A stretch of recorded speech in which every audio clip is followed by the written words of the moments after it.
to get it, I can be able to get it April 15th. April 19th. April 19th. Yeah.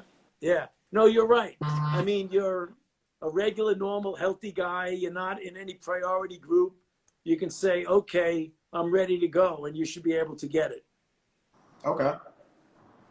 Thank you. Okay, that's good to know. So we just got to hit up our local pharmacy and, get in line, make sure we fill out whatever paperwork we need, and just say, I want to get the vaccine. Do we get to typically choose which ones we want, or really it doesn't matter and they're just going to... it doesn't matter. All three of them, the Moderna, the Pfizer, and the J&J, are all very, very highly efficacious. So anyone that's available to you, go get it. I mean, don't wait for one and say, well, I want to wait 3 weeks to get this one because I think it's better.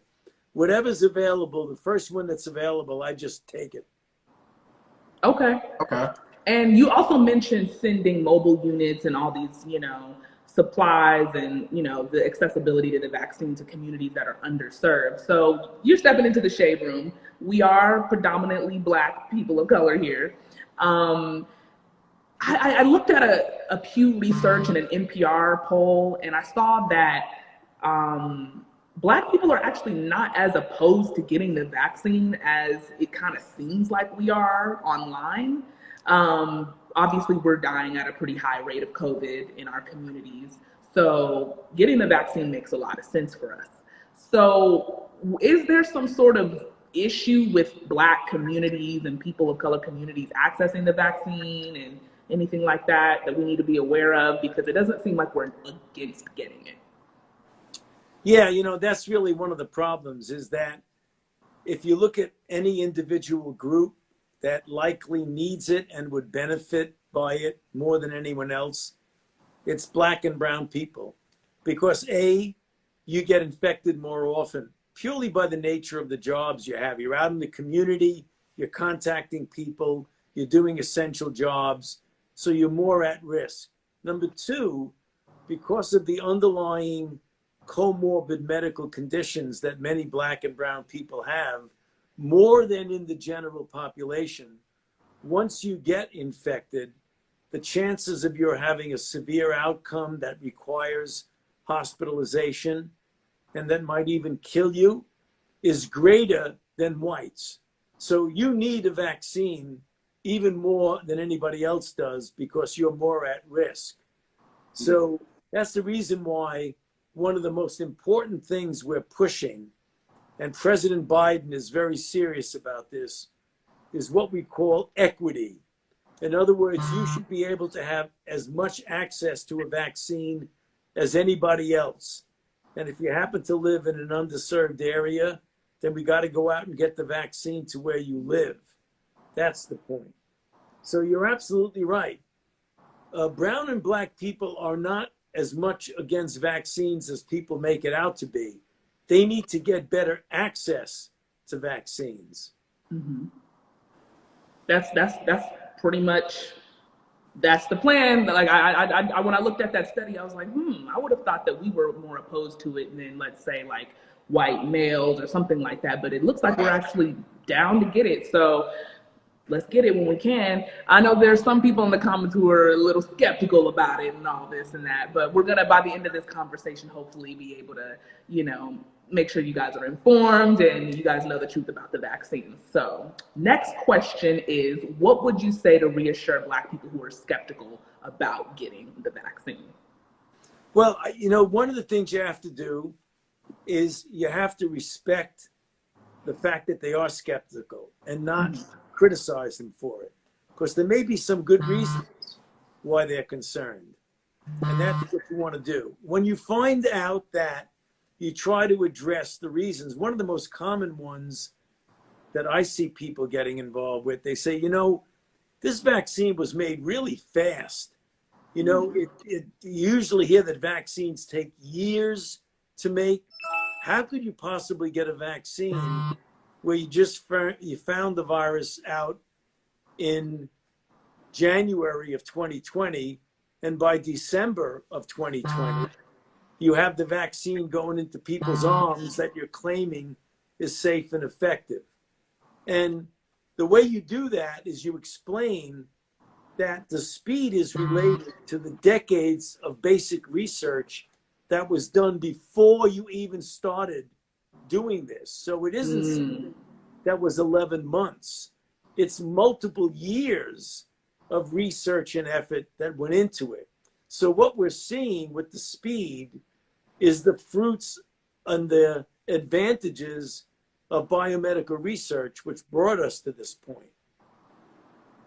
Nice. Okay, that's a really important factor there, because some people are like, it's rushed. How do we know it's not going to turn us all into fish in a couple of weeks? Like, we're going to turn blue in a year. But in the end of the day, it's like, this is decades of research. So it is. No, you're just kind of right. adapted to this specific virus this year.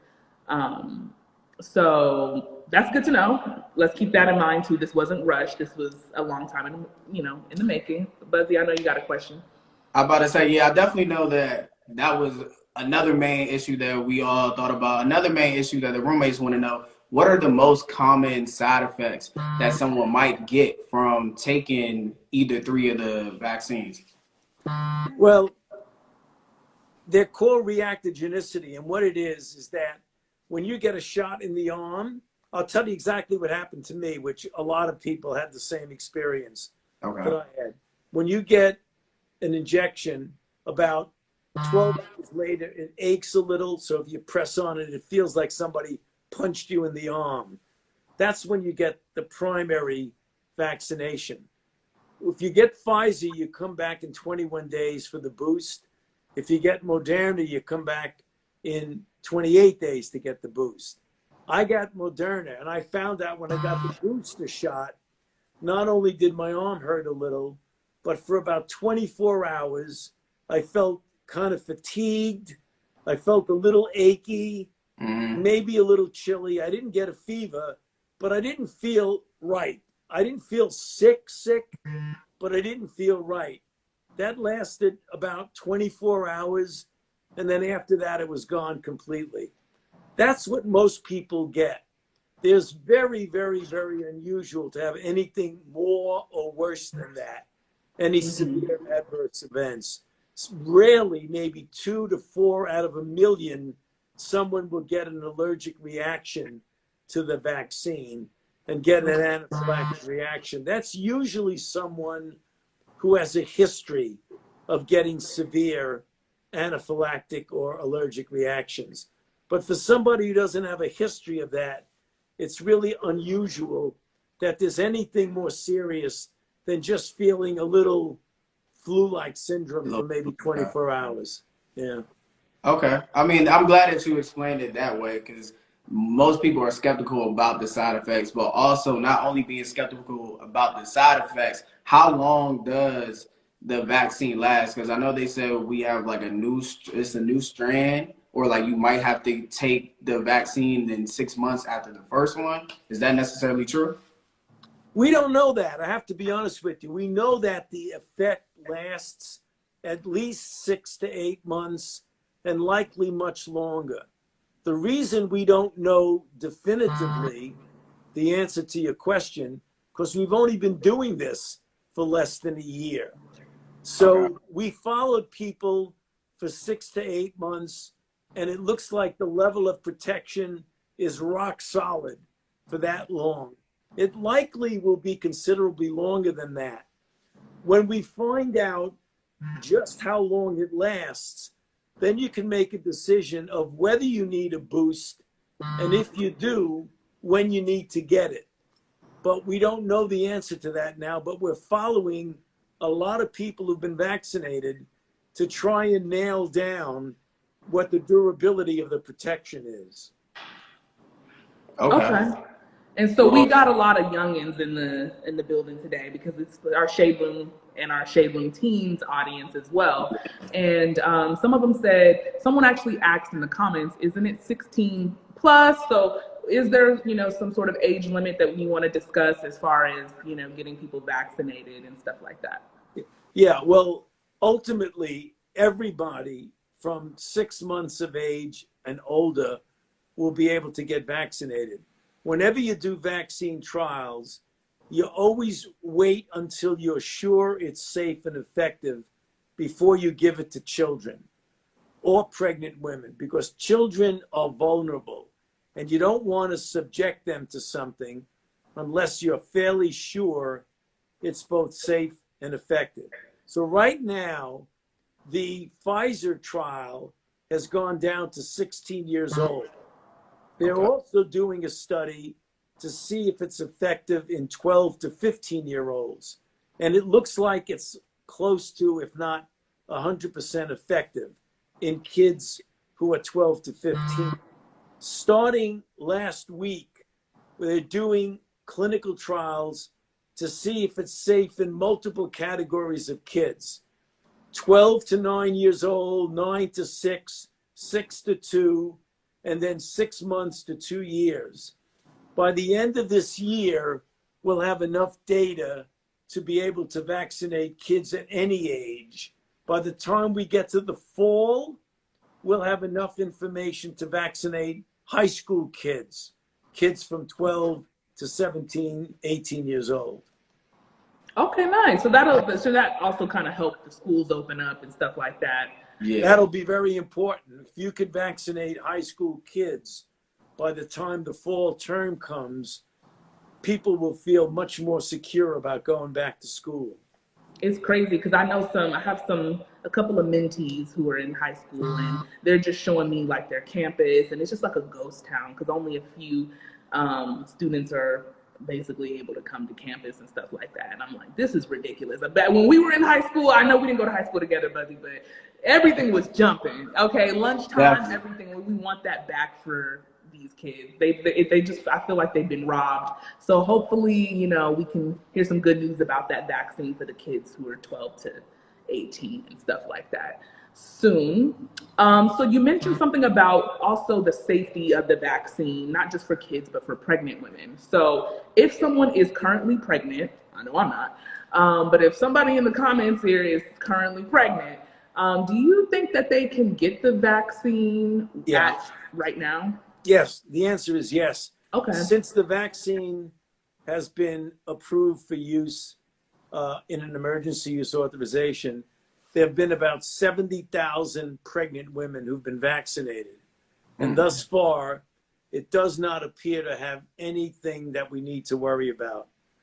One of the reasons why, even though it isn't officially recommended yet, because the trials have not been done, given the fact that more than 70,000 pregnant women have been vaccinated with no concern about safety, vaccine is given to pregnant women, and pregnant women are willing and anxious to get vaccinated because if you get COVID-19 when you're pregnant, the chances of having an adverse event in your pregnancy, either a stillbirth or for the mother to get seriously ill, is considerable.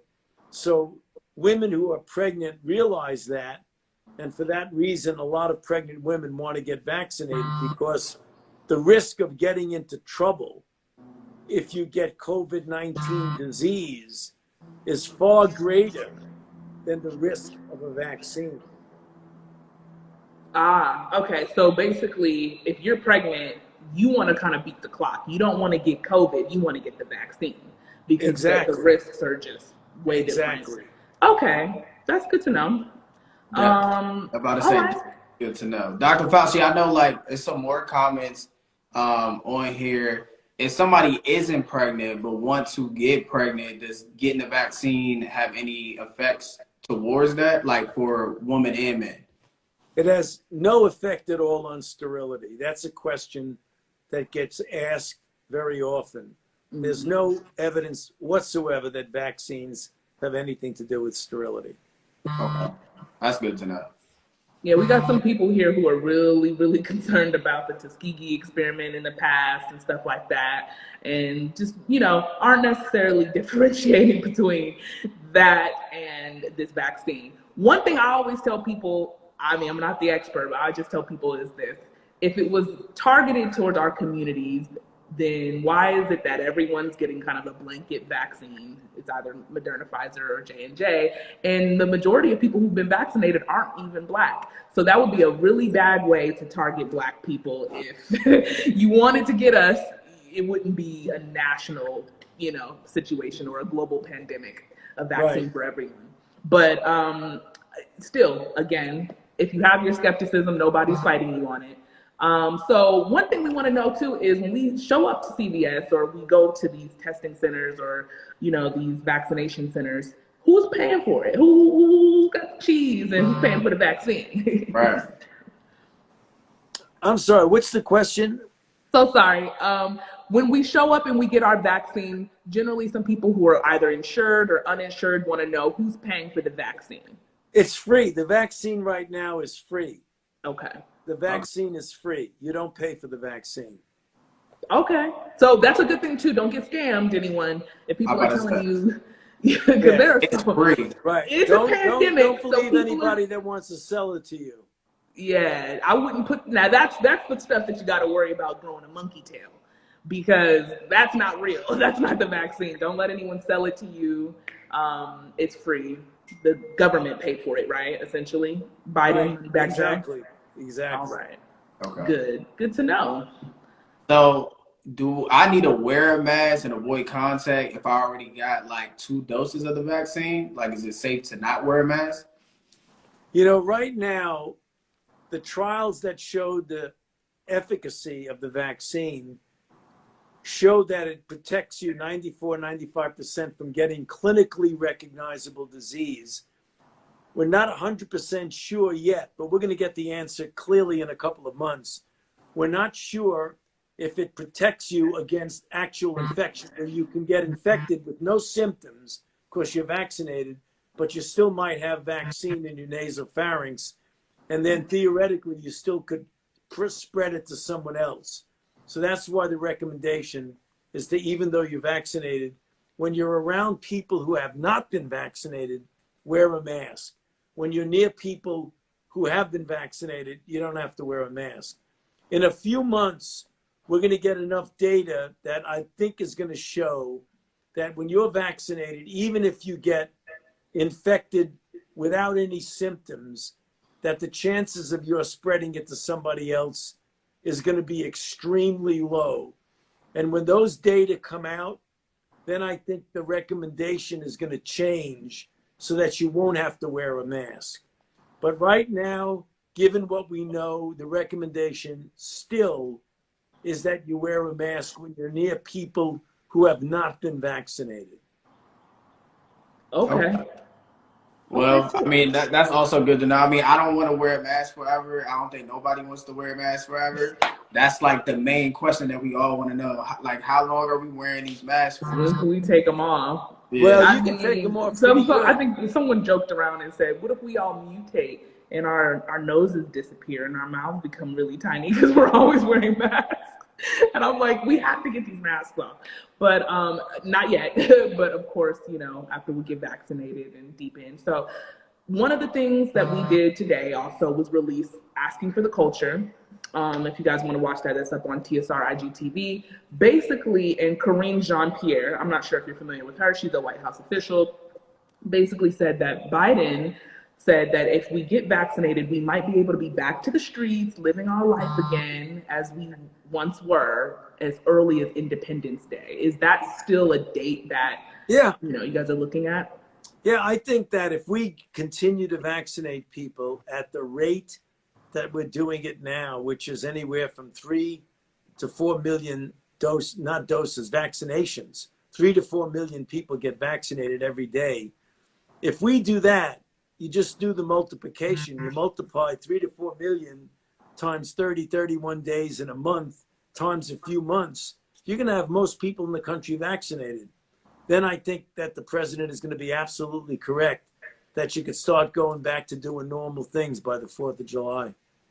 Okay. This gives me hope. I really hope that the Trojans even have homecoming in September. Homecomings, cookouts. That's right. Have a good old-fashioned 4th of July cookout. Yes, that's exactly what we want. Okay, well, roommates, We got one roommate who was. I think we got one roommate. Let me see if I can tap him in real quick. He has a question. Is Dylan? Yeah, he's got a question. All right, here we go. I'm about to tap in Dylan real quick. And in the meantime, while Dylan's getting tapped in, Dr. Fauci, if someone's already had COVID, do they have to get the vaccine too? Or is it kind of like they've been vaccinated because they had COVID? You know, it's a good idea to get vaccinated again because you find out that you can actually get reinfected if the immunity wears off. Whereas if you get infected, recover, and get vaccinated, the level of your protection is very, very high. Very good. So we recommend that even though people get infected, that they should ultimately get vaccinated. Okay. Okay. Nice Cool. to see you, Dylan. What's going on, Dylan? What's going on, roommates? What's up, Judith Baker, Dr. Fauci? How are you? I'm good. How are you? I'm doing well, and I know we've thrown a bunch of questions at you, and the comments are going crazy. But I'd like to ask a two-part question. Number one, will the shot have to be annual like the flu because of the different strains? And number two, you've been around since the AIDS pandemic and beyond, right? And I would like to know if you see some parallels and ways to combat misinformation in this new age, because a lot of folks are discouraged and people are skeptical, and there has to be a systemic process to push back against some of the false narratives associated with the vaccine. Yeah, that's a great question. Really good question. Well, we don't know whether we're going to have to get it every year because we still don't know what the duration of immunity is. If the level of immunity starts to wane and come down and we get a bunch of variants, it is conceivable, not absolute, but conceivable that we may need to get a booster every once in a while, every year or two. I don't know that yet as a fact, but we will know that as time goes on. As far as, you know, countering some of the craziness that you hear and that we used to hear back in the days of HIV, you just got to be as consistent as you possibly can in telling the truth and making statements that are based on data and evidence as opposed to the crazy stuff you hear. And there's a lot of crazy stuff going around. I think you realize that. A lot of fake news and kinds of conspiracy theories and things like that. You want to try and stay away from that and just stick with the facts. Thank you. Okay. Thank you. All right. Well, we're pretty much going to wrap up. So, roommates, you can visit the COVID Information Center on Instagram and Facebook. IG and Facebook makes it so easy for you to just kind of tap right there when you're in your profile, on your feed. And you can see if you're eligible for the vaccine based on your location. So just type in your zip code, and soon you'll be able to figure out where you can get the vaccine. Remember, all Americans on May 1st, we can get it. And also, you got to share that "Let's Get Vaccinated, Vaccine Saves Lives" or "I Got Vaccinated" sticker if you want to, you know, be down with the culture. I'm just kidding. If you want to share that, let everyone know you got vaccinated. That'd be really, really cool. So, Dr. Fauci, we appreciate you for stepping into the shade room and having this conversation with us. I know some people still have these questions going on how to get it, the side effects, whatever. We all touch this conversation. Like, y'all can also see this conversation after this interview. Dylan, we appreciate you my guy, for that good question, man. So yeah, that was a good one, because some people want to know, is it going to be like the flu, you know, shot every year? And honestly, that's what people mostly compare it to right now. It's Absolutely normal as we can think. But Dr. Fauci, before you go, you've already been vaccinated, of course. I think you got vaccinated on camera. What are you looking forward to most now that you're vaccinated? Let us know from your perspective what it's like on the other side. Well, I haven't seen my 3 daughters in over a year. I can't wait to be able to physically get them all in the room with me and my wife and just give each other a big hug. I haven't done that in too long. That's my big goal with the vaccination. I can't wait till that happens. Hopefully we can see that moment on, you don't have an Instagram, but we'll hopefully see that moment. I'm about to say, hopefully we can see that. Hopefully y'all can share that during 4th of July, have a cookout at the house. have a good old time, you know? Yeah, You 4th of bet. July. We're holding on to that date. So everybody Okay. remember, May, the floodgates open. Thank you Good. so much. Thank you you. so much. Dr. Fauci. Thank you, Good to be Dylan. with you. Take care. Bye. Bye-bye. Take care. Okay, cool. Oh, well.